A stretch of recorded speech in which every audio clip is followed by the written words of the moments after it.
একজন লোক ছোটবেলা গল্প শুনেছি, বট গাছের নিচে শুয়ে শুয়ে আল্লাহর গালি দিচ্ছে। আল্লাহর কেমন বিবেক, ইয়া বড় বট গাছ আর বট ফলগুলা এত ছোট ছোট, আর লাউ গাছ আর কুমড়া গাছের এটা কি খুব মোটা না চিকন? চিকন হয়ে এরকম বেড়ে ওঠে লাউ গাছ। লাউ গাছরে দিল আল্লাহ এত চিকন করে, ফল দিছে এত মোটা। আর এত বিশাল বড় বট গাছ, এটার ফল হলো এত ছোট। তো আল্লাহর গালি দিতে দিতে কোন সময় যে ঘুমাই গেছে নিজেও জানে না, হঠাৎ করে নাকের মধ্যে শটাং করে বট ফল পড়ছে একটা, লাভ দিয়ে উঠছে, নাক দিয়ে রক্ত বের হওয়া শুরু হয়েছে। রক্ত মুছতে মুছতে মনে মনে ভাবে, আসলেই তো আমি বড় একটা উল্লুক্কা পাঠা।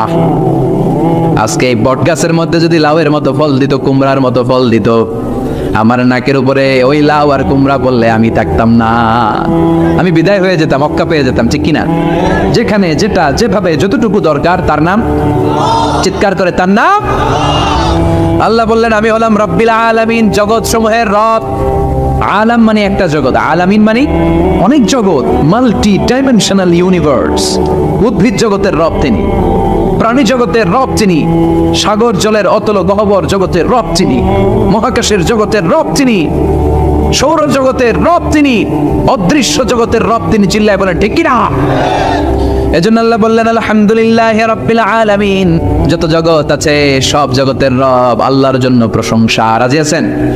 আরো শুনবেন, শেষ করে দেই।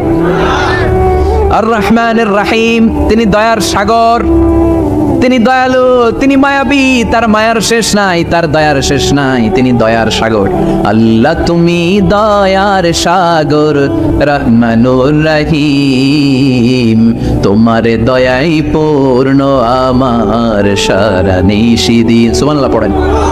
আল্লাহ বলেন রাহমাতি ওয়াসিআত কুল্লা শাই, সব জায়গায় আমার রহমত বিস্তৃত, এমন কোন জায়গা নাই যেই জায়গায় আমি আল্লাহর রহমত নাই। আল্লাহর রহমত ছাড়া পৃথিবীতে কিছু হয় নাকি? এই যে আজকে বসে আছি, ওয়াজ শুনতেছি, কার রহমতে? কার দয়ায়? আল্লাহ বললেন এই রহমত, দয়ার, ভালোবাসারে আমি সৃষ্টি করার পরে 100 টুকরা করলাম। কয় টুকরা? 100 টুকরা করার পরে নিজের মধ্যে আমি 99 টুকরা দয়ার ভালোবাসা রেখে দিলাম। 1 টুকরা দয়া মায়া পৃথিবীর সবার মাঝে ঠেলে দিলাম। সেদিন আদম থেকে শুরু করে up to the day of judgment, কিয়ামত পর্যন্ত সবার মাঝে আল্লাহ রহমতের 1 টুকরা দিছে, ছিটে ফোটা। হুজুর পাইছে একটু, আমি পাইছি একটু, উনি পাইছে, উনি সবাই মিলে আমরা 1 ফোঁটা ভাগে যোগে পাইছি দয়ার ভালোবাসা। সবাই মিলে 1 ভাগ ভালোবাসার, আর 99 ভাগ ভালোবাসা কার? ওনার ভালোবাসা বেশি না কম? 1 ভাগ ভালোবাসা আমরা পেয়ে পৃথিবীতে ভালোবাসার গানের শেষ নাই, ভালোবাসার মুভির শেষ নাই, ভালোবাসার উপন্যাসের শেষ নাই। 1 ভাগ ভালোবাসা আমরা পেয়ে কত ভালোবাসার গান, নাটক, সিনেমা। তো 1 ভাগ ভালোবাসার ঠেলা যদি এমন হয়, যার মধ্যে তিনি 99 টুকরা ভালোবাসা রেখে দিয়েছেন, তার ভালোবাসাটা কত? 1 টুকরা ভালোবাসার নমুনা হিসেবে আমরা দেখি ছেলের জন্য বাবা জীবন দেয়, আছে না নাই? ছেলের অ্যাক্সিডেন্ট থেকে বাঁচাতে যে ছেলেটারে ধাক্কা মেরেছে, গাড়ি এসে বাবারে থেতলে ফেলেছে। বন্যার পানিতে মা ডুবে যায়, ছোট কন্যাটারে বালতির মধ্যে ধরে রেখেছে, পানি খেতে খেতে মা দুনিয়ায় নাই, মেয়েটা মরে নাই, আছে না নাই? 1 টুকরা ভালোবাসার ছিটে ফোঁটা তুমি পেয়েছো। তার নমুনা যদি এমন হয়, 99 টুকরা ভালোবাসা নিয়ে যিনি আরশের উপরে আছে, তার দয়া কত? Do you feel that? Do you imagine that? আপনি কি এটা ফিল করেন? আপনাকে ফিল করতে হবে। এজন্য আল্লাহ বলে গোলাম 24/7, 24 ঘন্টা আমার দরজা খোলা।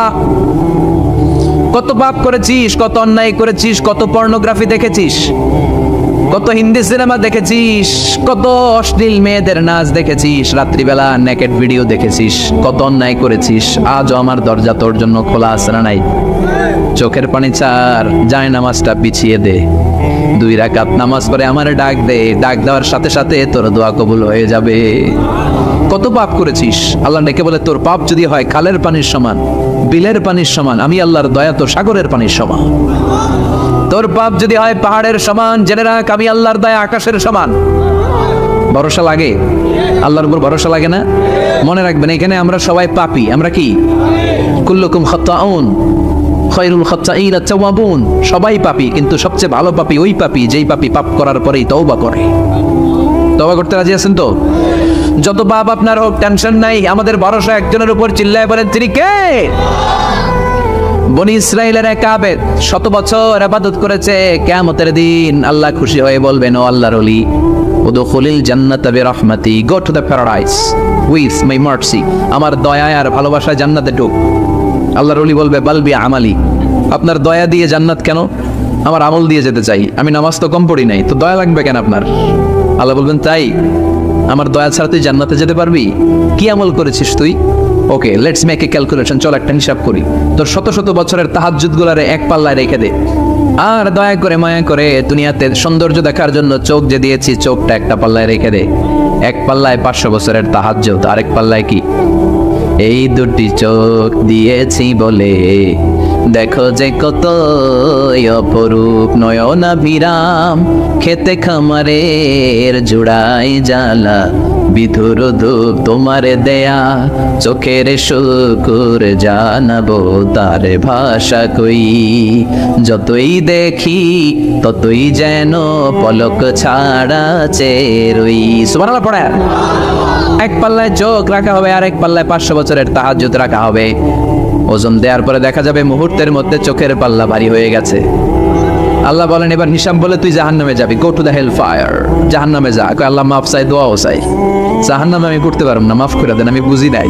আপনার দয়া রহমত ভালোবাসা ছাড়া কশিন কালে কারো জান্নাতে ঢোকা সম্ভব? এজন্য আল্লাহ বলেন আমি রহমান, আমি রাহিম।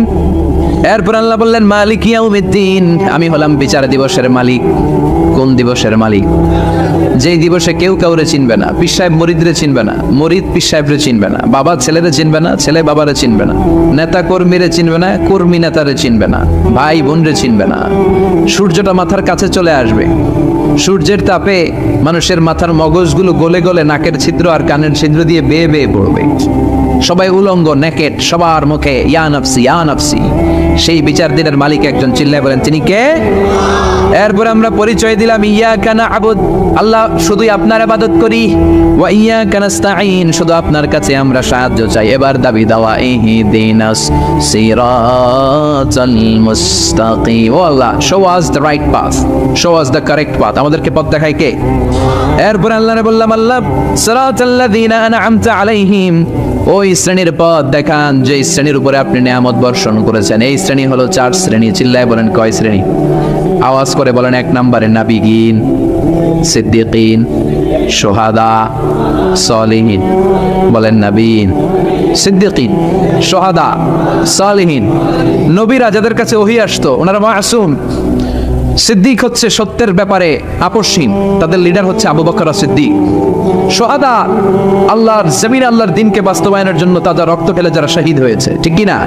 আমাকে শহীদ করে সেই মিছিলে শামিল করে নিও, যে মিছিলের নেতা মীর হামজা, খোবায়েবে খাব্বাব আল্লাহর কাছে ছিল অতি প্রিয়, শামিল করে নিও। পড়েন আমিন।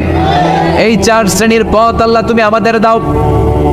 গায়রিল মাগদুবি আলাইহিম ওয়ালাদ-দাল্লিন, 2 শ্রেণীর পথ থেকে আমরা পানা চাই। এক হলো গায়রিল মাগদুবি আলাইহিম, যাদের উপর তোমার রাগ, তোমার গোসা, তোমার ক্রোধ, লানত প্রাপ্ত ইহুদি জাত থেকে আমরা পানাহ চাই। ওয়ালাদ-দাল্লিন, ভ্রষ্ট যারা নাসারা, সব মুফাসসিররা একমত যে আল মুরাদু বি আল মাগদুবি আলাইহিম আল ইয়াহুদ ওয়াল মুরাদু বিদ-দাল্লিন আন-নাসারা। সব মুফাসসিররা পৃথিবীতে একমত যে মাগদুব আলাইহিম দ্বারা বোঝানো হয়েছে ইহুদিদেরকে। পৃথিবীর সবচাইতে টেরা জাতি, নিজেদের 70,000 নবীকে নিজেরা জবাই করেছে। নাউজুবিল্লাহ পড়বেন না? বিশ্ব নবীকে হত্যার ষড়যন্ত্র করেছে, ছাগলের গোশতের মধ্যে বিষ মাখিয়ে আমার বিশ্ব নবীরে খাওয়াতে চেয়েছে। এমনকি বিশ্বনবী ইন্তেকালের পর বিশ্বনবীর লাশ মোবারক চুরির ষড়যন্ত্র করেছে। এরা সবচেয়ে বড় সুদখোর, সবচেয়ে বড় মুনাফিক, সবচেয়ে বড় বাটপার। এই জাতিটার নাম হচ্ছে ইহুদি। এইডসের ছড়াছড়ি পৃথিবীতে ছড়িয়েছে ওরা। বম্বিং হামলা, বোমা হামলা কারে বলে, ককটেল ফুটানো, গ্রেনেড হামলা পৃথিবীবাসী জানতোই না, ওরা শিখিয়েছে। বিমান কেমন করে পাইলটকে হাইজ্যাক করে ছিনতাই করতে হয় ওরা শিখিয়েছে। এজন্য ওদের সাথে মুসলমানদের কোনো সম্পর্ক নাই। চিল্লায় বলে ঠিক কি না? এরপরে ওরা দাল্লিন, যারা ভ্রষ্ট, পথভ্রষ্ট, ঈসা আলাইহিস সালাম রে মানতে মানতে আল্লাহর ছেলে বলে দাবি করে, ওই নাসারাদের থেকেও আমরা পানাহ চাই, ঠিক কিনা? এই সুন্দর প্রার্থনা যখন আমরা করলাম, এখন আমিন বলার দরকার আছে না নাই? আওয়াজ করে পড়ে না আমিন। বিশ্বনবীর সাহাবারা বলতেন, যখন সকাল হয় সন্ধ্যার জন্য অপেক্ষা করো না, আবার যখন সন্ধ্যা পর্যন্ত পৌঁছবে পরদিন সকালের জন্য অপেক্ষা করো না, তার আগেই ডাক চলে আসতে পারে, ঠিক কিনা? আবার বিষ্ণু বলতেন নামাজে যখন দাঁড়াও সাল্লু সালাতান মুআদ্দিয়া, মনে করো এটাই তোমার জীবনের হতে পারে শেষ নামাজ।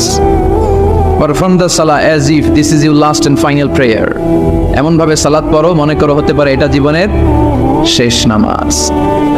একদিন মাটির ভেতরে হবে ঘরে মন আমার, কেন বান্ধ দালান ঘর, প্রাণ পাখি উড়ে যাবে পিঞ্জর ছেড়ে, ধরা ধামে সবই রবে তুমি যাবে চলে, বন্ধু বান্ধব যত মাতা পিতা দ্বারা সুত সবই হবে তোমার পরে মন আমার, কেন বান্ধ দালান ঘর, একদিন মাটির ভেতরে হবে ঘরে মন আমার, কেন বান্ধ দালান ঘর। ঠিক না? চলে যেতে হবে। এজন্য এটা যেন আমাদের মাথায় থাকে যে আমরা থাকতে আসি নাই, আমাদের আখিরাতটা যেন সুন্দর হয়, সবসময় এই চিন্তা রাখতে হবে। আমাদের মোরাল বেসিস, আমাদের ethical level is going down, ইখলাস তাকওয়া ইজ গোয়িং ডাউন। আল্লাহর উপর ভয়, আল্লাহর উপর অগাধ বিশ্বাস এবং আস্থা দিন দিন আমাদের কমছে, আর দুনিয়াকে পাওয়ার লোভ আমাদের বাড়ছে। ঠিক কি না? কিন্তু আমরা থাকতে আসি নাই, চলে যাব। আমাদের অনেক লাগবে। গোটা বিশ্বে দেখবেন যে একটা প্রতিযোগিতা মানুষের মধ্যে, ছুটছে মানুষ পাগলের মতো, আরো লাগবে, আরো টাকা লাগবে, আরো সম্মান লাগবে, আমার আরো দাপট লাগবে, আরো জায়গা লাগবে, আরো ফ্ল্যাট লাগবে, আছে না নাই? বিশ্বনবী বলেন বনি আদমের প্রত্যেককেও যদি একটা স্বর্ণের পাহাড়ের মালিক বানিয়ে দেয়া হয়, কিসের পাহাড় কথা বলেন? আচ্ছা, একটা স্বর্ণের পাহাড়ের মালিক যদি আপনি হন, আপনার পুরো 14 পুরুষ মিলে ওই স্বর্ণের পাহাড় যদি বিক্রি করেও খান, ওই পাহাড়ের অর্ধেকও শেষ করতে পারবেন? বিশ্বনবী বলেন প্রত্যেককে যদি একটা স্বর্ণের পাহাড়ের মালিকও বানিয়ে দেয়া হয়, প্রত্যেকে চাবে আরো একটা স্বর্ণের পাহাড় কেমনে নেওয়া যায়। কত বড় টাকা, ঠিক কি না? ওয়ালাই ইয়ামলা আফাহু ইল্লা তুরাব, কবরের মাটি ছাড়া কোনো কিছু বনি আদমের এই মুখকে বন্ধ করতে পারবে? আরো লাগবে, খাই খাই খাই খাই, আরো দাও, পাই নাই, এরকম অসন্তোষ আছে না নাই? অল্প খাবেন, অল্প পড়বেন, অল্প জমাবেন, অল্পের ভেতরে বরকত দিছে কে? এজন্য বেশি বেশি আমরা করব না, অল্পে সন্তুষ্ট থাকব, আর শুকর করব একজনের, তিনি কে? কারণ তিনিই পারেন আপনার মনের সব জ্বালা যন্ত্রণা দূর করে দিতে। জান্নাত এমন জায়গা, যে জায়গায় শুধু শান্তি আর শান্তি। জান্নাতে অশান্তি আছে? মারামারি, কাটাকাটি, কিলাকিলি, হরতাল, টেনশন, ব্যারাম আছে কি? আরাম। জান্নাতে আছে কি? নাই কি? ব্যারাম। আরামের জায়গা, কোনো টেনশন নাই। জান্নাতের ভিতরে রোদ নাই, বৃষ্টি নাই, ভূমিকম্প আছে? দুনিয়াতে ভূমিকম্পের টেনশন হয় না? বন্যা আছে জান্নাতে? পুলিশের দৌড়ানি, র্যাবের দৌড়ানি আছে? বাড়ি ভাড়ার টেনশন, বিদ্যুৎ বিল, গ্যাসের বিল, গমে ধরে না আমাদের, ঠিক কি না? জান্নাতে কোনো টেনশন না। জান্নাত হচ্ছে আরামের জায়গা। আপনারা যারা যাবেন জান্নাতে 60 হাত লম্বা হয়ে ঢুকবেন। আহলুল জান্নাতে জুরদা ওয়া মুরদা, জান্নাতীরা হবে পশমবিহীন। এই যে দুনিয়াতে দাড়ি রাখা ওয়াজিব বা সুন্নাতে মুআক্কাদা, কিন্তু জান্নাতীদের গালে কোনো দাড়ি থাকবে না, মোজ থাকবে না, গায়ে পশম থাকবে না। আবনাউ সালাসিন ওয়া সালাসিন, সব জান্নাতি পুরুষরা হবে 33 বছরের তাগড়া যুবক। আল্লাহ, এখানে যেমনি আমরা একত্রিত হলাম, তোমার জান্নাতেও যেন আমরা একত্রিত হতে পারি, তুমি তৌফিক দাও। আর জোরে পড়েন আমিন। এতগুলো কথা কোত্থেকে এসেছে জানেন? জিজ্ঞেস করেছিলাম সবচেয়ে দামি সূরা কোনটা? একজন বলছে বাকারা। বাকারা মানে গাভী, গাভী থেকে দুধ, দুধ থেকে জান্নাত। সুবহানাল্লাহ পড়ে। কোরআনের কথা শেষ হতে যায় না, ইন্টার রিলেটেড, তাই না? একটার সাথে আরেকটা মিলে থাকে। খেয়াল রাখবেন, আল্লাহর কথা রাসূলের কথায় কোনো ফাঁক ফোকর নাই, আছে? এজন্য এই দুইজনের কথাই আমরা মানব। বিদায় হজের ভাষণে বিশ্বনবী বলেছিলেন, লাকাদ তারাকতু ফীকুম আমরাইন লান তাদিল্লু মা তামাসসাকতুম বিহিমা কিতাবাল্লাহ ওয়া সুন্নাত রাসূলি। আমি তো চলে যাব, রেখে যাব দুটো জিনিস, যদি দুটো জিনিসকে মেনে চলো কখনো বিভ্রান্ত হবে না। একটা হচ্ছে আল্লাহর কিতাব, আর একটা হচ্ছে বিশ্বনবীর সুন্নাত। এই দুইটা আমরা আঁকড়ে ধরবো। রাজি আছেন তো? পৃথিবী যেদিকে যাক, আমি থাকবো দুইটা নিয়ে, ইনশাআল্লাহ। পড়েন কোরআনের সবচেয়ে দামি সূরা কোনটা বলেন?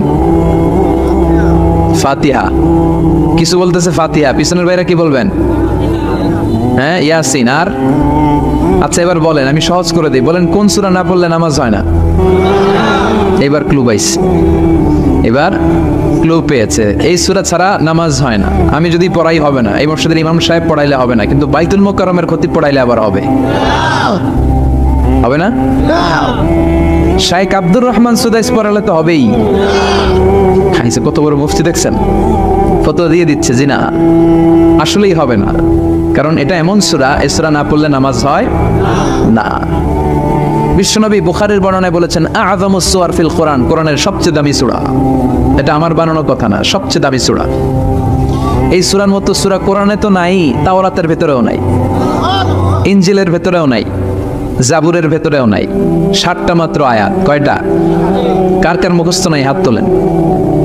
সূরা ফাতিহা মুখস্থ নাই কার কার হাত তোলেন। হিন্দু ভাই নাই কেউ? আমাদের অনেক মাহফিলে হিন্দুরা আসে, হিন্দুদেরও মুখস্থ। সুবহানাল্লাহ কইবেন না?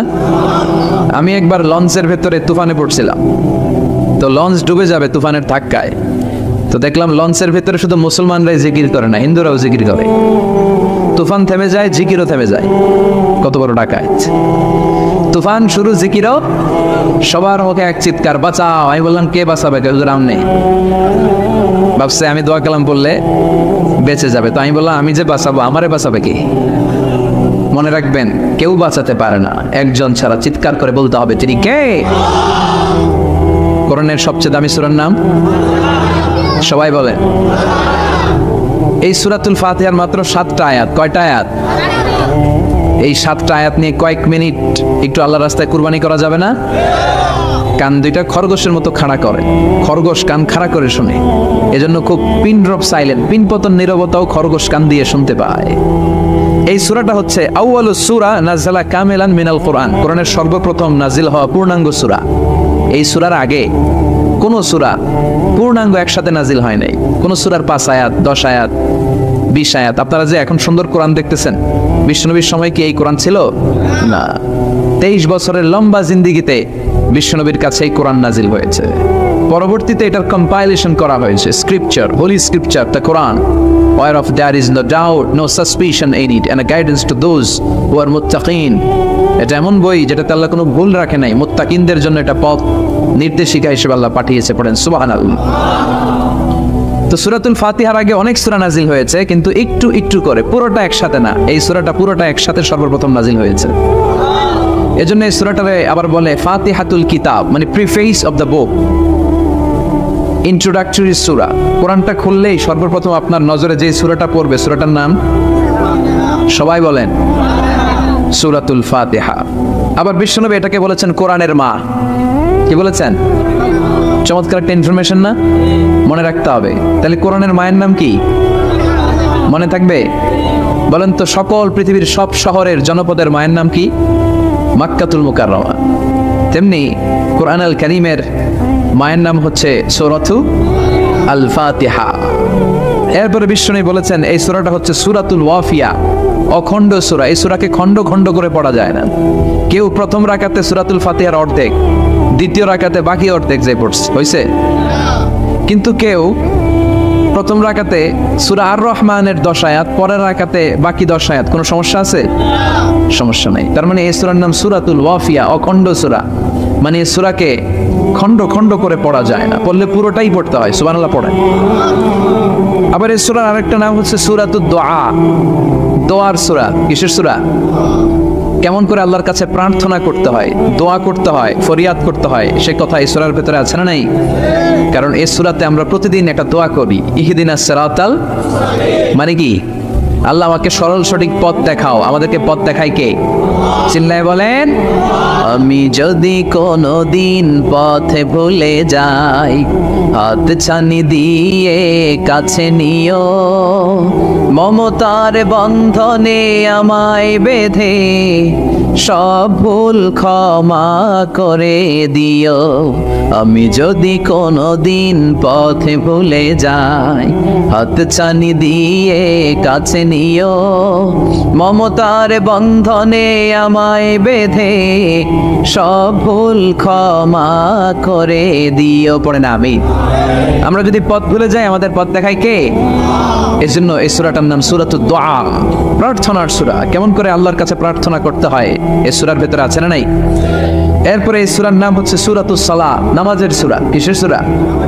সব সূরা ছাড়া নামাজ হয়, সূরাতুল ফাতিহা ছাড়া নামাজ হয়?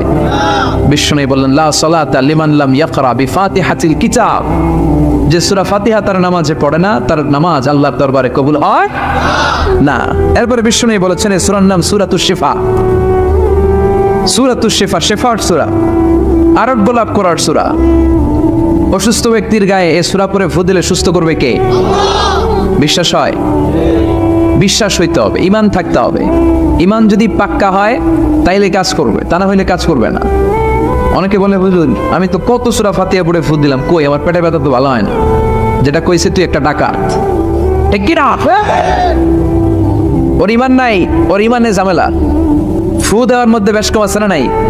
কিছু লোক আছে সারাদিন ফু দিলে মোমবাতি নিবে না, আর কিছু লোক আছে ফু দিলে পানিতে আগুন ধরে যায়, আছে না নাই?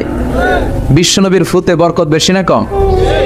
সাহাবারা বললে ইয়া রাসূলুল্লাহ সাল্লাল্লাহু আলাইহি ওয়াসাল্লাম, আমাদের কুয়ার ভেতরে পানি নাই, পানির লেয়ার অনেক নিচে নেমে গিয়েছে, পানি উঠাতে পারি না গো নবী, আপনি দোয়া করে দেন। বিশ্বনবী এসে ওযু করলেন, ওযুর কিছু পানি মুখে নিয়ে কুলি করে ওই কুলির পানি কুয়াতে ছেড়ে দিলেন। ছেড়ে দেয়া মাত্রই পাম্প মেশিন দিয়ে পানি উঠালে যেমনি লাফিয়ে লাফিয়ে পানি ওঠে, মুহূর্তের মধ্যে নিচের লেয়ারের কুয়ার পানি লাফিয়ে লাফিয়ে উপরে উঠতে শুরু করেছে। আরেক সাহাবী বললেন ইয়া রাসূলুল্লাহ ইয়া হাবিবাল্লাহ, আমাদের কুয়ার পানি বড্ড লবণাক্ত, লবণাক্ত পানি আমরা পান করতে পারি না, আপনি এসে দোয়া করে দেন যাতে কুয়ার লবণাক্ত পানিটা মিঠা পানি হয়ে যায়। বিশ্বনবী সাহাবীর সাথে গেলেন, ওযু করলেন, কুলির পানি কুয়াতে ছাড়লেন। 1000 বছরের লবণাক্ত কুয়ার পানি মুহূর্তের মধ্যে মিঠা পানি বানিয়ে দিল কে? এই সুন্দর ফুল, সুন্দর ফল, মিঠা নদীর পানি, আল্লাহ তোমার মেহেরবানি। তুমি কতই দিলে রতন, ভাই বেরাদর পুত্র স্বজন, ক্ষুধা পেলে অন্ন যোগাও, মানি চাই না মানি, আল্লাহ তোমার মেহেরবানি। পড়েন সুন্দর ফুল, মিঠা নদীর পানি, আল্লাহ তোমার মেহেরবানি। সুবহানাল্লাহ পড়েন। বিশ্বনবীর ফুতে বরকত আছে না নাই? কারণ ঈমানটা ছিল তাজা। তাজা ঈমান থাকলে সব সম্ভব। চিল্লা এখন ঠিক কিনা? যে ঈমান প্রয়োজনে জ্বলে ওঠে না, যে ঈমান সত্যের কথা বলে না, যে ঈমান প্রয়োজনে জ্বলে ওঠে না, যে ঈমান সত্যের কথা বলে না, যে ঈমান বাস্তবে নাই, যে ঈমান অন্তরে নাই, মুখে শুধু কথার কলি, কি করে তারে বলো ঈমানে বলি? ঠিক কি না? কি করে তারে বলো ঈমানে বলি? কি করে তারে বলো ঈমানে বলি? যে ঈমান দিন কায়েমের আন্দোলনের ধার ধারে না, যে ঈমান লেবাসধারী কোরআন হাদিস তাও পড়ে না, যে ঈমান খাজার নামে মাজার গড়ে ফুলুস কামায়, আছে না নাই? যে ঈমান শিরকিয়াতের আমল করে ভীত না হয়, যে ঈমান ঈমানে ভুলে নাস্তিকতার মঞ্চে ওঠে, আছে না নাই? যে ঈমান বাতিল মতের দোসর হয়ে ফায়দা লুটে, যে ঈমান শুধুই কেবল খায় দায় আনন্দ করে, যে ঈমান দেখে না যে আরাকানে ভাইরা মরে, যে ঈমান বাস্তবে নাই, যে ঈমান অন্তরে নাই, মুখে শুধু কথার কলি, কি করে তারে বলো ঈমানে বলি? কি করে তারে বলো ঈমানে বলি? কি করে তারে বলো ঈমানে বলি? চিৎকার করে বলেন ঠিক কিনা? তার মানে ঈমান ঈমানে পার্থক্য আছে না নাই? আমরা পাক্কা ঈমানদার হতে চাই, আমরা পরিপূর্ণ মুমিন হতে চাই। যে ঈমান ছিল আবু বকরের অন্তরে, যে ঈমান ছিল ওমরে ফারুকের অন্তরে, আল্লাহ তুমি কবুল করো। তাহলে এই সূরা এমন সূরা যে সূরা পরে ফু দিলে অসুস্থরে সুস্থ করে দেয় কে? বিশ্বাস হয়? ঈমান আছে তো? গন্ডগোল নাই তো? ফু দিলে সুস্থ হয়ে যাবে। সূরাতুশ শিফা। নিজেই নিজেকে রুকিয়া করবেন, তাবিজ ঝুলাবেন না। তাবিজ ঝুলাতে বিশ্বনবী নিষেধ করেছেন। যে তাবিজ ঝুলায় আল্লাহ তাআলা ওই তাবিজের উপর তাকে ন্যস্ত করে দেয় আর বলে আমার রহমত তোর থেকে তুলে নিলাম, দেখি তোরে কে বাঁচায়। এজন্য আজ থেকে তাবিজ যা আছে ছিঁড়ে ফেলবেন। আল্লাহ পাক আমাদেরকে সহি সমঝ দান করুক। সবাই পড়েন আমিন। আপনাদের কষ্ট হচ্ছে না তো? বলেন কি, রাত বাজে 11:30, শহরের ভেতরে এত রাতে কথা বলা যায়? হ্যাঁ, কথা বলা যাবে? তো আমরা খুব বেশি লম্বা চড়ার সময় নিব না। শহরের মানুষ খুব ব্যস্ত থাকে, কারো অফিস আছে সকালে, কারো ব্যবসা প্রতিষ্ঠান খুলতে হবে। তো আমরা অল্প কয়েক মিনিট, অল্প সময় কথা বলবো, বেশি লম্বা সময় নিব না। তবে যতক্ষণ শুনবো মনোযোগের সাথে শুনবো, ইনশাল্লাহ পড়েন। আর ওঠা বসা করা যাবে না। করা যাবে? তো আমরা অল্প কয়েক মিনিট কথা শুনবো আমলের নিয়তে। আগে নিয়তটাকে খালেস করে নেই যে আল্লাহ, এই যে এত দামি সময় ব্যয় করে আমরা আসলাম, যা শুনবো এটা যেন আল্লাহ আমল করতে পারি। চিল্লায় পড়েন আমিন। আজকে কোরআনের সবচেয়ে দামি সূরাটা নিয়ে আমি কথা বলবো। সবচেয়ে দামি। কোরআনে মোট সূরা কয়টা? সবাই বলেন। আমি যখন কথা বলি আমি ক্লাস নেই। তাফসীর মাহফিলরে আমি বলি কি ক্লাস। তো ক্লাসে উত্তর করতে হয়। আমি সোজা কথার মানুষ, সোজা কথায় বিশ্বাসী, এত প্যাচগোজ নাই, সহজ কথা। আমি ক্লাস করি। আমি তাফসীর মাহফিলকে নিয়েছি যে আমি প্রতিদিন রাতে একটা করে শীতকালে ক্লাস করি।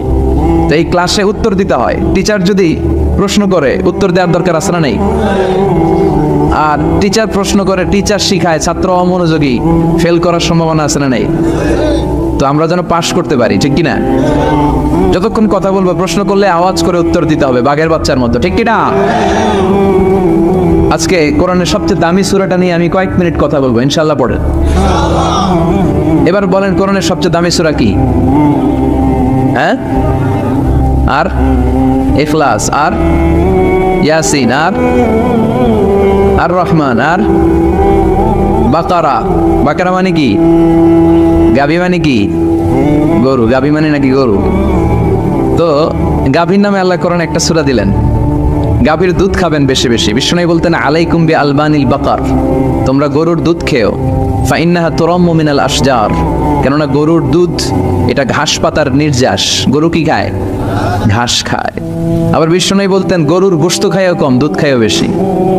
কেননা ফাইন্না ফি লাবানিহা শিফা, গরুর দুধে আছে শিফা, ও ফি লাহমিহা দা, আর গোশতে আছে রোগ।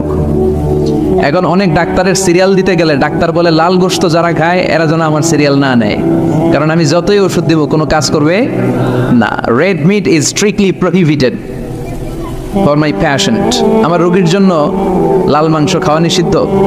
গরুর গোশতের ভেতরে আছে রোগ, কোলেস্টেরল বেশি। খেয়াল রাখবেন, যেই প্রাণীর পা বেশি ওই প্রাণীর গোশতের ভেতরে কোলেস্টেরল বেশি। মাছের পা আছে? কথা বলেন। মাছে কোনো কোলেস্টেরল নাই, সুবহানাল্লাহ পড়ে। মুরগির পা কয়টা? 2টা, তার মানে কিছু আছে, তাই না? গরুর পা কয়টা? তার মানে কোলেস্টেরলের পরিমাণ বেশি না কম? এবার বলেন চিংড়ি মাছের পা কয়টা? কয় হুজুর হিসাব নাই। তাহলে কোলেস্টেরলেরও হিসাব নাই। এগুলো কম কম খেতে হবে, ঠিক কি না? তো এজন্য দুধ খেতে হবে বেশি। জান্নাতে যারা যাবে আল্লাহ তাআলা জান্নাতীদের জন্য 4টা শারাবান তাহুরা রাখবেন। ওয়াসাকাহুম রাব্বুহুম শারাবান مثل الجنة التي وعد المتقون فيها أنهار من ماء غير آس وأنهار من لبن لم يتغير طعمه وأنهار من خمر لذة للشاربين وأنهار من عسل مصفى سبحان الله।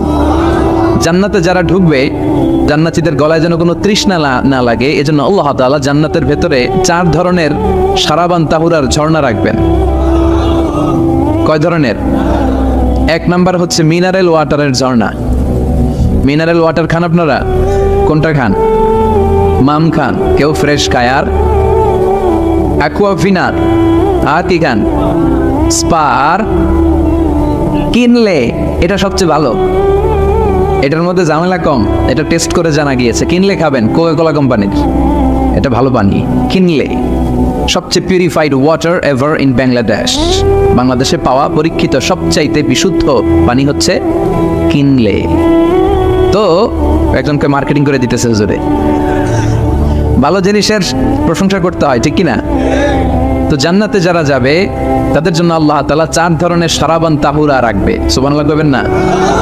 1 নাম্বার মিনারেল ওয়াটার, মিনারেল ওয়াটারের ঝর্ণা, আপনি ওখান থেকে দেদারসে পান করবেন। নাম্বার 2 দুধের ঝর্ণা, দুধের ঝর্ণা, ফ্রেশ মিল্ক এর ঝর্ণা থাকবে। নাম্বার 3 মধুর ঝর্ণা, মধু খাবেন বেশি বেশি, মধুর মধ্যেও শিফা আছে। এই কোরআনে 2টা জিনিসের ক্ষেত্রে আল্লাহ উল্লেখ করেছেন শিফা। এক হচ্ছে কোরআন, কোরআনটা নিজেই শিফা, সুবহানাল্লাহ। আর হচ্ছে মধু, মধুর ভিতরে শিফা আছে না নাই?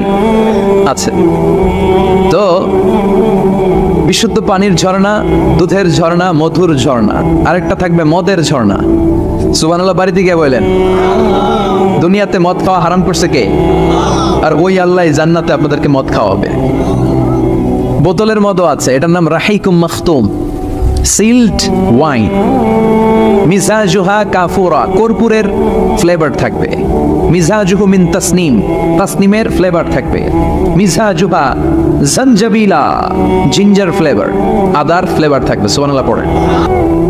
কিন্তু কোথায় মরবো আমরা কেউ জানি? জানি আমরা? সবাইকেই মরতে হয়, জন্মালেই মরতে হবে, চলে যেতে হবে, থাকা যাবে না। এটাই হলো পৃথিবীর পদ্ধতি।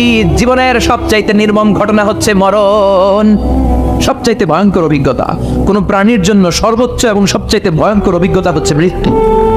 এবং এত ভয়ঙ্কর অভিজ্ঞতা, এই অভিজ্ঞতাটা কারো কাছে শেয়ার করে যাওয়া যায় না। মরার সময় কেউ বলে যেতে পারছিল আমার মরতে এমন লাগছে, কইতে পারছে? কেমন লাগছে বলতে পারে? বলা যায় না। তার আগেই চলে যেতে হয় শৈশব, কৈশোর, যৌবন, বার্ধক্য, প্রৌঢ়ত্ব, হ্যাঁ, বয়সের ছাপ, কালো চুল দাড়ি সাদা হয়ে যাওয়া, দাড়ি চুলের শুভ্রতা, দুর্বলতা। This is the circle of life. ছোট্ট ছিলাম, বড় হলাম, সিঙ্গেল ছিলাম, ডাবল হলাম, তারপরে বাবা হলাম, তারপরে শ্বশুর হলাম, তারপরে নানা হলাম, তারপরে চলে যেতে হবে। This is the circle of life. ছিলাই বলে ঠিক কিনা? এই যে মুরব্বীরা, দাড়ি পাকা মুরব্বী যারা আছে, আপনারা কি মনে করছেন মায়ের পেট থেকে এরকম মুরব্বী হয়ে বেরিয়েছিল? কিরকম বের হয়েছিল? তারাও ওয়া ওয়া করেছে। এরাও ফিডার খাইতো, এই চাচারা খায় নাই? এরাও ফিডার খেত, এরাও মায়ের বুকের দুধ খেত, এরাও ছোট্ট বাচ্চাদের মতো গরমকালে পানির মধ্যে ডুবাইতো। স্কুল ফাঁকি দিয়ে বাচ্চারা ডুবায়, আছে না নাই? উখিয়াতে এরকম নাই? ছোট্ট বাচ্চা ছিল, বড় হলো, বার্ধক্যে উপনীত হলো। This is the circle of life. চলে যেতে হবে। বিশ্বনবী বললেন, আমার উম্মতি মা বাইনা 60 ইলা 70, আমার উম্মতের গড় বয়স হলো 60 থেকে 70। এই উম্মতের গড় বয়স কত? 60 থেকে 70। ওয়া আকাল্লুহুম মাইয়াজুজু যালিক, অল্প কিছু মানুষ আছে যারা 70-এর বেশি হায়াত পায়। এখানে 70-এর বেশি আছেন কারা? হাত তোলেন দেখি তো। কয়জন? 1 জন, 2 জন, 3 জন? মাশাআল্লাহ, আল্লাহ আরো হায়াত দেখ। আল্লাহ এদেরকে আরো হায়াত দারাজ করুক। চিল্লায় বলেন আমির। তার মানে আমার উম্মতি মা বাইনা 60 ইলা 70। বিশ্বনবী বললেন এই উম্মতের গড় বয়স 60 থেকে 70, আর 70-এর বেশি হায়াত পাবে। ওয়া আকাল্লুহুম মাইয়াজুজু যালিক, 70-এর বেশি পাবে হাতে গোনা, গুনে বের করে ফেলা যায় 1 জন, 2 জন, 3 জন। বাকি সব 60-এর আগে নাই। ঠুস চিল্লায় এখন ঠিক কিনা? বাংলাদেশের গড় হায়াত কত মানুষের? 60। বিশ্বনবীর কথার সাথে মিলে গেছে। চিল্লায় পড়েন সুবহানাল্লাহ। এই জন্য বিশ্বনবী বলেন, এই যে মুরব্বীদের দাড়ি পাকে, এই যে রাস্তায় অ্যাক্সিডেন্ট হয়, এই যে ক্যান্সারে আক্রান্ত হয়ে লোকজন মারা যায়, তার উপরেও কি টনক নড়ে না? এরপরেও কি বিবেকে ধরে না যে তোমাকে চলে যেতে হবে? আকসিরু যিকরা হাযিবিল লাযযাত, জীবনের সব স্বাদকে পানসা করে দেয় ওই মরণকে স্মরণ করো। মরণকে স্মরণ করলে জাহান্নাম বরণ করা লাগে না। চিল্লায় বলেন ঠিক কিনা? আবার আল্লাহ বললেন, গোলাম, স্পেশাল একজন ফেরেশতা আমি মরণের জন্য সিলেক্ট করলাম, নাম মালাকুল মাউত। তাকে আমরা আজরাইল বলে চিনি। এই মালাকুল মাউত তার বাহিনী নিয়ে নির্ধারিত টাইমে গোটা বিশ্বের সব মানুষের রূহ কবজ করে। অন টাইম নাকি দেরি করে? মালাকুল মাউত আগেও আসে না, পরেও আসে না। সুবহানাল্লাহ পড়ে। সাইয়েদনা সুলাইমান আলাইহিস সালামের জামানাতে ওনার এক ওয়াজির ছিল, মন্ত্রী। ওই মন্ত্রীকে নিয়ে উনি বৈঠক করতেন। ওনার সময় উনি মালাকুল মাউতের সাথে বৈঠক করতেন। শুনতেছেন? আপনাদের মনোযোগ আছে তো? উনি বৈঠকে বসেছেন, মালাকুল মাউত বসা, ওয়াজিরও বসা। হঠাৎ মালাকুল মাউত ওয়াজিরের দিকে বড় বড় চোখ করে তাকাচ্ছে। বড় বড় চোখ করে তাকানোতে ওয়াজির ভয় পেয়েছে। হঠাৎ মালাকুল মাউত চলে গেল। ওয়াজির বলে, ও সুলাইমান আলাইহিস সালাম, এই যে লোকটা বড় বড় চোখ করে আমার দিকে তাকালো, এটা কে? সাইয়েদনা সুলাইমান বলে, হাদা মালাকুল মাউত। যে বর্ণনাটা বলছি এটা হাদিস না, এটা হচ্ছে ইসরাইলিয়া, জিউস ট্র্যাডিশন। কোরআন হাদিসের সাথে কোনো দ্বন্দ্ব নাই, তাই বর্ণনা করা যাবে। বিষ্ণু বলেছেন, বাল্লিগু আন্নি ওয়ালাউ আয়া। আবার বলেছেন, ওয়া হাদিসু আন বনি ইসরাঈল ওয়ালা হারাজ।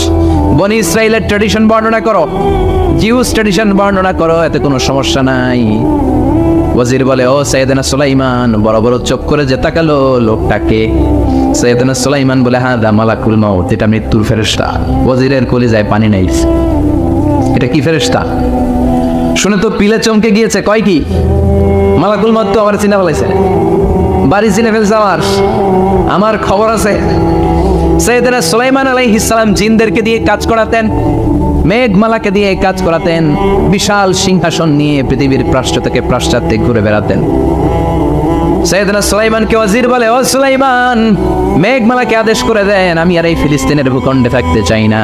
আকাশের মেঘমালার উপরে আমারে বসিয়ে দেন, আর বলে দেন আমারে নিয়ে যেন আকাশের মেঘমালা হিন্দুস্তানের ওই দূর পর্বতে রেখে আসে। আকসা আল হিন্দ, হিন্দের সবচেয়ে দূরবর্তী জায়গায় যেন আমার রেখে আসে। সাইয়েদনা সুলাইমান বললেন, আকাশের মেঘ যাও, আমার ওয়াজিরকে নিয়ে হিন্দুস্তানের একটা উপদ্বীপে রেখে আসো। রেখে আসা হলো। কিছুক্ষণ পর মালাকুল মাউত সাইয়েদনা সুলাইমানের কাছে হাজির। সাইয়েদনা সুলাইমান বললেন, ও মালাকুল মাউত, কই ছিলা? কই, একটু আগে হিন্দুস্তান থেকে আপনার ওয়াজিরের রূহ কবজ করে আসছি। সুবহানাল্লাহ পড়েন। এটা আবার কেমন কথা, তুমি ওইখানে গেলে কেন? কয়, রব্বুল আলামিন কিছুক্ষণ আগে আমার কাছে পায়গাম পাঠিয়েছে, যাও সাইয়েদনা সুলাইমানের ওয়াজিরের রূহটা কবজ করো। কবজ করার জায়গা হলো হিন্দুস্তানের উপদ্বীপ। কোন জায়গায়? মালাকুল মাউত এসে দেখে সুলাইমান নবীর সাথে মিটিং করে। ওয়াজির কার সাথে মিটিং করে? সুলাইমান নবীর সাথে। কিন্তু ফরমানে লেখা রূহ কবজ করতে হবে কোথায়? হিন্দুস্তানে। সুবহানাল্লাহ কইবেন না? এই জন্য বড় বড় চোখ করে আমি তাকিয়েছি, আর মনে মনে ভাবলাম টাইম তো নাই, কারণ মৃত্যু তো অন টাইমে হতে হয়, এখনই ওর রূহ কবজ করতে হবে। কেমন করে ওইখানে যাবে আমি জানি না, আমি আগে চলে যাই। মালাকুল মাউত চলে গেল, যে দেখে ওই জায়গায় ওয়াজির হাজির। সাথে সাথে রূহ কবজ করে আল্লাহর কাছে চলে গিয়েছে। পড়েন সুবহানাল্লাহ। এজন্য আল্লাহ বললেন, মালাকুল মাউত আমি নির্ধারণ করে দিয়েছি, পৃথিবীর প্রতিটি মানুষ মালাকুল মাউতকে দেখবে, চাক্ষুষ দেখবে, ভালো হলেও দেখবে, খারাপ হলেও দেখবে। কার কথা? ভালো মানুষ যদি হয়, আল্লাহওয়ালা যদি হয়, ইসলাম প্রিয় যদি হয়, ডানপন্থী যদি হয়, মৃত্যুর সময় মালাকুল মাউত আলা সূরাতি শাবিন আলা আহসানি সূরা, একজন যুবকের আকৃতিতে চমৎকার দবদবে সাদা একটা জুব্বা পরে, জান্নাত থেকে জান্নাতি কাফন নিয়ে, হানুত মিন হানুতিল জান্নাহ, জান্নাতের সুগন্ধি নিয়ে মুমূর্ষু রোগীর মাথার সামনে এসে বসে যায়। আর দেহটার ইঙ্গিত করে বলে, ইয়া আইয়াতুহান নাফসুত তাইয়্যিবা, ও পবিত্র আত্মা। আরেক বর্ণনায় এসেছে, ইয়া আইয়াতুহান নাফসুল মুতমাইন্নাহ, ও প্রশান্ত আত্মা, উখরুজি ইলা মাগফিরাতিম মিনাল্লাহ, আল্লাহর ক্ষমার দিকে বের হয়ে আসো। উখরুজি ইলা মাগফিরাতিম মিনাল্লাহি ওয়া রিদওয়ান, আল্লাহর ক্ষমার সন্তুষ্টির দিকে রূহটা বের হয়ে আসো। স্মুথলি বলার সাথে সাথে মুমিনের দেহ থেকে রূহটা বের হয়ে আজরাইলের হাতে চলে যায়। স্মুথলি বলার সাথে সাথে স্বাচ্ছন্দ্যে আনন্দে মুমিনের দেহ থেকে রূহটা সা করে বের হয়ে মালাকুল মাউতের হাতে এসে পড়ে। পড়েন সুবহানাল্লাহ। আল্লাহ এমন মৃত্যু তুমি আমাদের নসিবে রেখে দিও, চিৎকার করে পড়েন আমিন। আর যারা ইসলাম মানে নাই, আর যারা কোরআন মানে নাই, আর যারা দিন কায়েমের আন্দোলন করে নাই, দিনকে ভালোবাসে নাই, বাম আর রামপন্থী ছিল, নাস্তিক ছিল, ইসলাম বিরোধী ছিল, তাদের কাছেও মালাকুল মাউত আসে কি আসে না? চিল্লায় বলেন, আসে কি আসে না? তাদের কাছেও আসে, কিন্তু আলা সূরাতি আকবাহি রাজুল, একজনের চেহারা যত ভয়ঙ্কর হতে পারে, যত নিকৃষ্ট হতে পারে, এরকম ভয়ঙ্করতম নিকৃষ্ট দুর্গন্ধওয়ালা একটা চেহারা নিয়ে আসে। রিজলাহু ফিল আরদ, পা থাকে জমিনে, রাসুহু ফিস সামা, হাদিসের বর্ণনা, পা দুইটা জমিনে, মাথা আকাশে। এসে দমক দিয়ে জালিমের মাথার সামনে এসে বলে, ইয়া আইয়াতুহান নাফসুল খাবিসা, হে পাপাত্তা,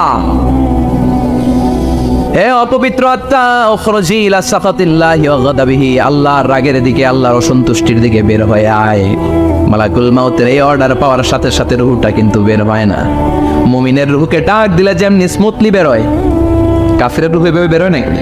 কথা বলে, রূহটা ডানে যায়, ফাতাতাফাররাক, একবার রূহটা ডানে যায়, আবার রুহটা বায়ে যায়, আবার সামনে যায়, পায়ে যায়, হাতের মধ্যে ঢুকে ডানে বায়ে যায়।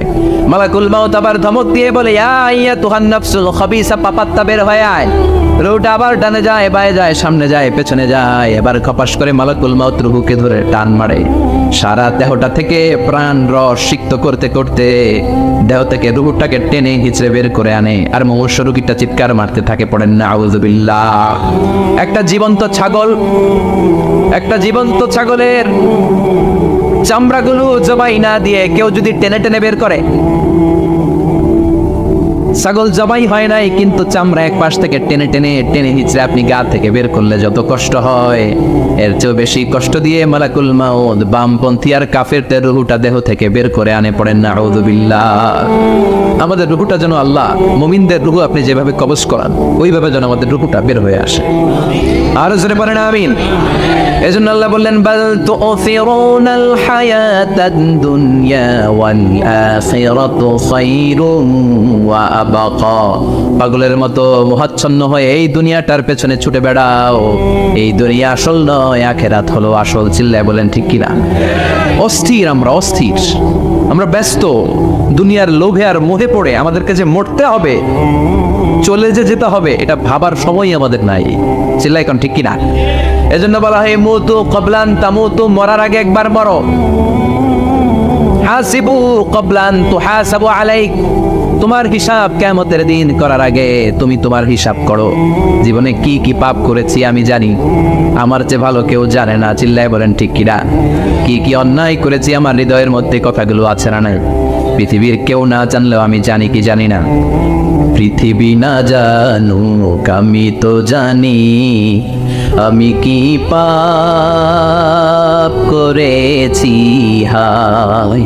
পৃথিবী না জানুক আমি তো জানি, আমি কি পাপ করেছি হায়।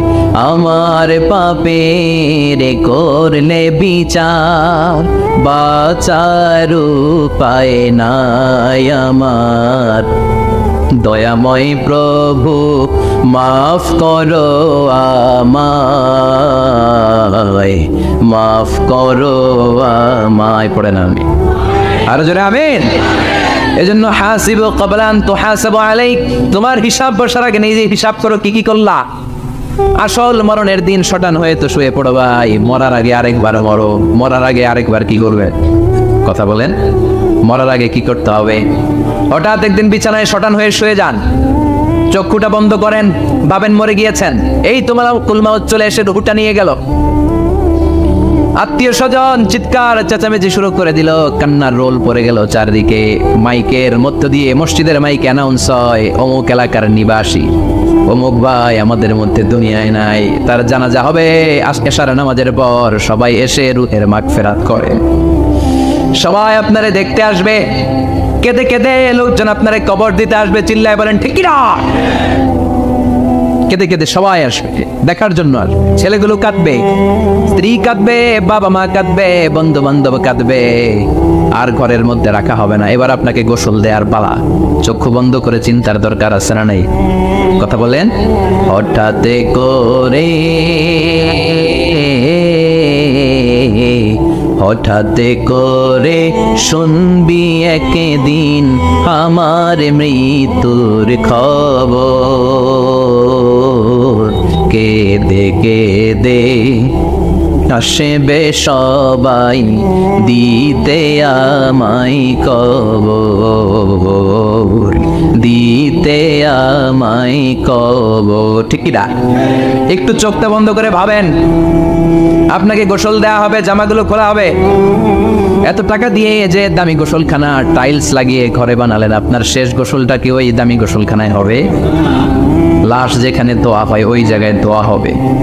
আপনাকে কাফন পরানো হবে। আপনার কলিজার টুকরা ছোট বাচ্চাটারে বলা হবে, আব্বু দেখে যাও তোমার বাবারে শেষবারের মতো দেখো। আপনার বাবা মা শেষবারের মতো একটা নজর দিয়ে আপনার চেহারাটা দেখে নিবে।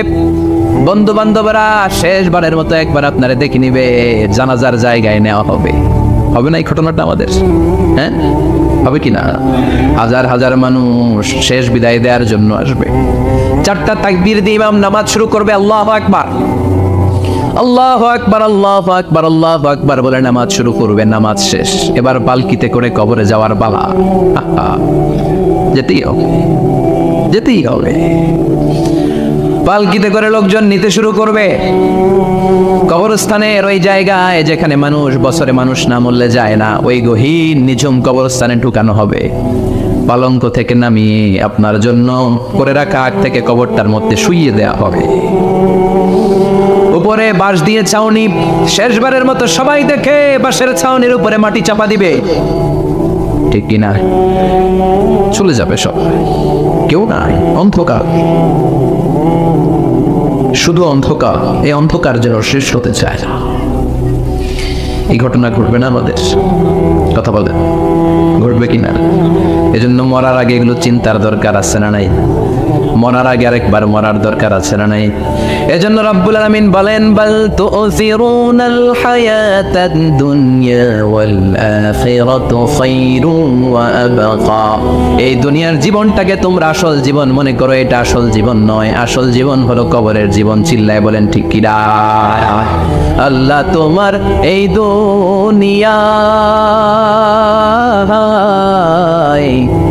আল্লাহ তোমার এই দুনিয়ায় কেউ আসে কেউ চলে যায়, তবু তোমার ভয়ে কারো কাঁদে না হৃদয়। এই দুনিয়াতে আমার বদলে গেল মন, চারিদিকে দেখি শুধু সুখেরই স্বপন। ভাবলো না মন আল্লাহ ছাড়া,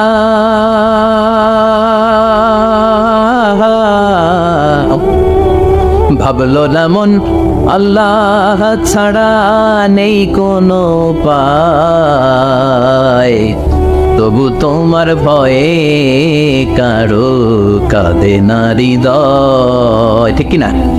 আসে আর চলে যায়। প্রতিদিন মাইক অ্যানাউন্স শুনি, অমুক এলাকার অমুক লোক নাই, দাদা গেল, বাবা গেল, বড় ভাই গেল, আত্মীয় স্বজন গেল, আমাকেও যেতে হবে, এই চিন্তা মাথায় নাই। চিল্লা এখন ঠিক কিনা? এজন্য লাইফটা হলো one time, one chance, second কোনো চান্স আপনাকে দেয়া হবে নাকি? কাফেররা বলবে, ইয়া রাব্বি আরেকটা সুযোগ দেন, লাউ আন্না লানা কাররা ইয়ানি মাররা, আল্লাহ আরেকটা সুযোগ যদি পেতাম দুনিয়াতে ভালো করে আসতাম। আল্লাহ বলবেন, ইন্নাহা কালিমাতুন কাইলুহা, এটা শুধু তাদের মুখের কথা, তাদেরকে আবার সুযোগ দিলেও তারা কিচ্ছু করবে না। চিল্লা এখন ঠিক কিনা? এজন্য একটা চান্স আমরা পেয়েছি, এই দুনিয়ার ওয়ান চান্সে আমরা ভয় পাবো একজনকে। চিল্লায় বলেন তিনি কে? এজন্য যেতে আমাদেরকে হবে। এই মরণ থেকে পালানোর কোনো সুযোগ কেউ পালাতে পারে নাই। এই মরণ হলো আখিরাতের প্রবেশদ্বার। মরণ নামক পালকিতে চড়ে আমরা কবরের ভেতরে ঢুকি। মরণ হলো প্রথম পর্ব, কবর হলো দ্বিতীয় পর্ব। যেরকম ঠিক কিনা? এজন্য বিশ্বনবী বললেন, আল কবর রাউদাতুম মিন রিয়াদিল জান্নাহ আও হুফরাতুম মিন হুফারিন নার। কবর হলো কারো জন্য জান্নাতের বাগান, কারো জন্য জাহান্নামের গর্ত। আমরা বলি, আল্লাহ আমাদের কবরটারে জান্নাতের বাগান বানাও। আর জোরে পড়ে না আমিন। আবার বিশ্বনবী বললেন, ইন্নাল কবরা আউয়াল মানজিল মিন মানাজিলিল আখিরাহ। কবর হলো আখিরাতের মানজিলগুলোর প্রথম মানজিল। আখিরাতে একটার পর একটা অনেকগুলো স্টেশন আপনাকে পার হতে হবে। প্রথম স্টেশনটার নাম হলো কবর। প্রথম স্টেশনের নাম কি? এই কবর নামক স্টেশনে যদি আপনি মাফ পেয়ে যান, সামনের সব স্টেশনগুলোতে মাফের ব্যবস্থা করবে কে? আর কবর নামক স্টেশনে যদি ধরা খেয়ে যান, আপনার মায়ের আসানা নেই।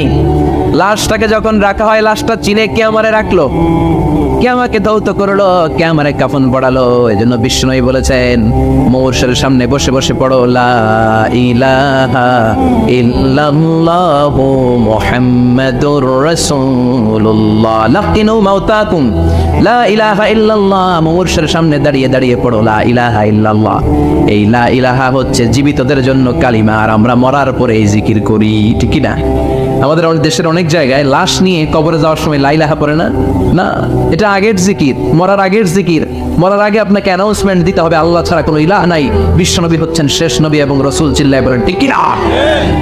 লাশটাকে যখন রেখে দেয়া হয়, বিশ্বনবী যত মানুষকে কবরে রেখেছেন তারপরে দাঁড়িয়েছেন আর বলেছেন, ইস্তাগফিরু লিআখিকুম, তোমার ভাইদের জন্য তোমরা দোয়া করো। ফাইন্নাহুল আনা ইউসআল, এখনই তাকে কবরে সওয়াল করা হবে। কবরে প্রশ্ন আছে না নাই? কথা বলেন। বিশ্বনবী খাদিজাতুল কুবরা, ওনার প্রথম স্ত্রী খাদিজাতুল কুবরা তাহেরাকে কবরের মধ্যে রেখে দিয়ে কাঁদতে শুরু করলেন, চোখের পানি ছেড়ে অনেক দোয়া করলেন। দোয়া শেষে সব সাহাবারা ঘরে ফিরে যায়, বিশ্বনবী যায় না। সাইয়েদনা আবু বকর বললেন, ও নবী চলেন ঘরে যাই। অনেক তো দোয়া করলেন, বিশ্বনবী বললেন, আবু বকর তুমি যাও, আমি যাব না। এইটা সাধারণ মহিলা না, এটা বিপদের দিনের সঙ্গিনী খাদিজা। মক্কায় যখন আমার কেউ ছিল না, খাদিজা আমারে ভুলে নাই। 3 বছর কাফিররা আমাকে জেলখানায় বন্দি রেখেছে, নাম শিয়াবে আবি তালেবের জেলখানা। আমার স্ত্রী ওই জেলখানার জীবনেও আমারে ছাড়ে নাই, আমার সাথে 3 বছর খাদিজাও জেল খেটেছে। একটাই মহিলা, যেই মহিলাকে আল্লাহ আরশের উপর থেকে সালাম দিয়েছে, মহিলাটার নাম খাদিজা। আল্লাহু আকবার। আমার সব সন্তান আল্লাহ খাদিজার পেট থেকে দিয়েছে। ফাতেমাতুজ জোহরা খাদিজার মেয়ে, জাইনাব খাদিজার মেয়ে, উম্মে কুলসুম খাদিজার মেয়ে, রুকাইয়া খাদিজার মেয়ে, আবুল কাসেম বিশ্বনবীর ছেলে খাদিজার ছেলে, আব্দুল্লাহ যাকে তাইয়্যিব এবং তাহের নামে আমরা চিনি, সেও খাদিজার ছেলে। সুবহানাল্লাহ। ও আবু বকর, আমার এই কলিজার টুকরা প্রিয়তমা খাদিজারে রেখে দিয়ে কেমনে বাসায় যায়? তুমি যাও, আমি দাঁড়িয়ে থাকবো। এজন্য কবরের আযাব থেকে বিশ্বনবী পানাহ চেয়েছেন। বিশ্বনবী বলেছেন, আল্লাহুম্মা ইন্না নাউযু বিকা মিন আযাবিল কবর। ও আল্লাহ, কবরের আযাব থেকে তুমি আমাদেরকে বাঁচাও। পড়েন আমিন। কবরে মুমিনদেরকে 4টা প্রশ্ন করা হবে, কাফিরদেরকে 3টা প্রশ্ন। চিৎকার করে বলেন, মুমিনের প্রশ্ন কয়টা? আর জোরে বলেন। প্রথম প্রশ্ন, মার রব্বুক, তোর রবের নাম কি? আমরা কি বলবো? আল্লাহ আমারে রব, এই রবি আমার সব, দমে দমে তনু মনে তারি অনুভব। আল্লাহ আমারে রব, এই রবি আমার সব। পড়েন আমিন। দ্বিতীয় প্রশ্ন, আমার দিন, উত্তর দিনের নাম কি? ধর্মের নাম কি? তৃতীয় প্রশ্ন, মান হাযার রাজুল, এই লোকটা কে? আমরা বলবো মুহাম্মদ সাল্লাল্লাহু। 3টা প্রশ্নের উত্তর যখন আপনি কবরে করে দিতে পারবেন, অতিরিক্ত একটা প্রশ্ন, ওয়ামা ইলমু, এই যে 3টা প্রশ্নের উত্তর পাল্লা, কেমন করে উত্তর জানলা? কোত্থেকে শিখেছ? নকল করে আনছো কাফনের কাপড়ে? পরীক্ষার বলে নকল আছে না নাই? হাতে নকল আছে না? পায়ে নকল, মুজার ভিতরে নকল আছে না নাই? মোবাইলে নকল আছে না নাই? নকল থেকে আল্লাহ তুমি বাঁচাও। আরো আসতে কেন আমিন। কিভাবে জানলা? কেমন করে 3টা প্রশ্নের উত্তর শিখলা? What is the source of your knowledge? তথ্যসূত্র কি? আপনাকে বলতে হবে, আমি যেই কিতাবটা থেকে শিখেছি, কিতাবটার নাম কি? চিল্লায় বলেন কিনা। এই কিতাবটা হলো কোরআন। আপনাকে বলতে হবে, কোরআন থেকে আমি শিখেছি, বিশ্বনবীর হাদিস থেকে আমি শিখেছি। 4টা প্রশ্নের উত্তর যখন পারবেন, ফেরেশতারা বলবে, আহলান সাহলান, খুশ আমদেদ, কংগ্রেচুলেশন, বাহ বাহ, তুমি তো চমৎকার পেরেছো। ফায়ুফসাহু লাহু কবরুহু 70 যিরাআন, মুমিন বান্দার কবরটা 70 হাত লম্বা করে দেয়া হবে। ইফতাহু লাহু বাবুন ইলাল জান্নাত, জান্নাতের দিকে তার কবর থেকে একটা দরজা বানিয়ে দেয়া হবে। জান্নাতের সুঘ্রাণ ঠান্ডা বাতাস এসে তার কবরের ভিতরে ঢুকতে শুরু করবে। ইলবাসু লিবাস মিন আহলিল জান্নাত, জান্নাতীদের পোশাক তার গায়ের মধ্যে পরিয়ে দেয়া হবে। আল্লাহু আকবার। আর বলা হবে, নাম কানাউমিল আরুস, বাসর রাতে বর যেমনি কনেকে নিয়ে ঘুমিয়ে যায়, তুমিও একটা ঘুম দাও। আলহামদুলিল্লাহ পড়ে মুমিন বান্দা আনন্দের একটা ঘুম দিবে। ইসরাফিলের সিংগার আওয়াজ ছাড়া পৃথিবীর কোনো কিছুই তার আগে ঘুম ভাঙতে পারবে না। আল্লাহ আমরাও যেন সেদিন কবর একটা মজার ঘুম দিতে পারি, তুমি তৌফিক দাও। জোরে বলেন আমিন। এবার বামপন্থী নাস্তিক আর কাফেরদের পালা, ইসলাম বিদ্বেষীদের পালা, আলেম ওলামাদের শত্রুদের পালা, ইসলামকে যারা বিজয়ী শক্তি হিসেবে মানতে পারে নাই তাদের পালা। চিল্লায় কর ঠিক কিনা। ওদেরকে একই প্রশ্ন, রব কে? ওরা বলবে আমি জানি না। আমাদের উত্তর আল্লাহ। ওরা বলবে আমি কিচ্ছু জানি না, আমি সব ভুলে গেছি, আমার মাফ করে দেন, আমি কিছুই জানি না। তবে আমি ইসলাম বিরোধীদের সাথে চলতাম, যারা ইসলাম রে বাস দিত আমি তাদের সাথে স্লোগান দিতাম। এরকম ডাকাইত আছে না নাই? দ্বিতীয় প্রশ্ন, আমার দিন, ও তোমার ধর্মের নাম কি? কয় আমার ধর্ম নাই, আমার ধর্ম কর্ম নাই, আমি খালি দুনিয়া কে মজা ले लो, দুনিয়া তোমারই है, আমি খালি দুম চলে দুম। আছে না নাই? আমি শুধু মौज মাস্তিতে ব্যস্ত ছিলাম, আমার দুনিয়া নাই, দিন নাই, আখিরাত নাই, রবকে আমি জানি না, ধর্মকে জানি না। ইসলাম বিরোধী রাজনীতি আমি করতাম, মাও সেতুংয়ের রাজনীতি, কার্ল মার্কসের রাজনীতি, বুশের রাজনীতি, ডোনাল্ড ট্রাম্পের রাজনীতি, বামপন্থীদের রাজনীতি। চিল্লাই কর ঠিক কি রাখি? কোনো ধর্ম নাই। এই লোকটাকে চিনো কিনা বলো? বিশ্বনবীর চেহারা দেখিয়ে বলা হবে এই লোকটাকে, কয় জানি না, এরে আমি মানতাম না, এরে আমি গালি দিতাম। এরকম জাহান্নামের নরকীট আর পিতৃ পরিচয়হীন জারদ সন্তান বাংলার দেশেও আছে না নাই? এই মহামানবটাকে গালি দিয়ে পৈশাচিক আনন্দ পায়। পত্রিকায় লিখে, ব্লগের মধ্যে লিখে, ইন্টারনেটে কার্টুন বানিয়ে বানিয়ে পৈশাচিক ফুর্তি করে। এগুলো জাহান্নামের কীট, এগুলো জারদ সন্তান, বাপ মায়ের ঠিক নাই, এরকম ঠিক কিনা?